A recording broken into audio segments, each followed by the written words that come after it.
ओळखलात का सर मला? पावसात आला कोणी, कपडे होते कडदमलेले, केसावरती पाणी.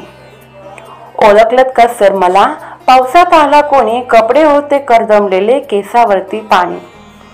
क्षणभर हसला नंतर हसला, क्षणभर बसला नंतर हसला, बोलला वरती पाहून, गंगा माई पाहुणी आली गेली घरट्यात राहून.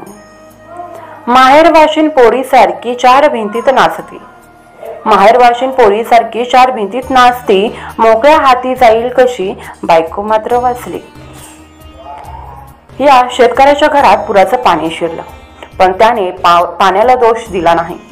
तिला तो गंगामाई म्हणाला आणि पुढे म्हणाला, ते माहेर वाशिन बनून आले आणि घरभर नाचले. पुढे तो म्हणतो, भिंत खचली चूल विझली, होते नव्हते गेले. भिंत खचली चूल विझली, होते नव्हते गेले, प्रसाद म्हणून पापण्यांमध्ये पाणी थोडे ठेवले. कारभारणीला घेऊनी संगे सर आता चढतो आहे, कारभारणीला घेऊनी संगे सर आता लढतो आहे, पडकी भिंत बांधतो आहे, चिखलगाळ काढतो आहे. खिशाकडे हात जातात हसत हसत उठला, खिशाकडे हात जातात हसत हसत उठला, पैसे नकोच सर मला, जरा एकटेपणा वाटला, जरा एकटेपणा वाटला. मोडून पडला संसार जरी मोडला नाही कणा, मोडून पडला संसार तरी मोडला नाही कणा, पाठीवरती हात ठेवणे नुसते लढ म्हणा, नुसते लढ म्हणा.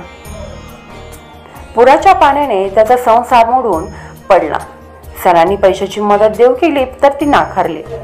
वरून स्वतःच खंबीरपणा दाखवत म्हणाला, मोडून पडला संसार जरी मोडला नाही कणा, आणि फक्त इतकीच इच्छा व्यक्त केली की पाठीवरती हात ठेवून नुसते लढ म्हणा. सरांचे, मित्राचे, मैत्रिणीचे, आई वडील किंवा सगळे स्वरांचे धीराचे दोन बोल संकटात सापडलेल्या व्यक्तीला खूप मोठी उभारी देतात. मन खंबीर होतं आणि परिस्थितीशी पुन्हा झुंज चालू होते. हळूहळू मातही करता येते. कृष्णापासून कुसुमाग्रजापर्यंत चालत आलेली धीर देण्याची परंपरा आज घडीलाही मोलाची आहे. या संकट काळातून हीच परंपरा आपल्याला तारून देईल. तर मित्रांनो, आजची कविता तुम्हाला कशी वाटली हे आम्हाला कमेंट बॉक्सद्वारे नक्की कळवा.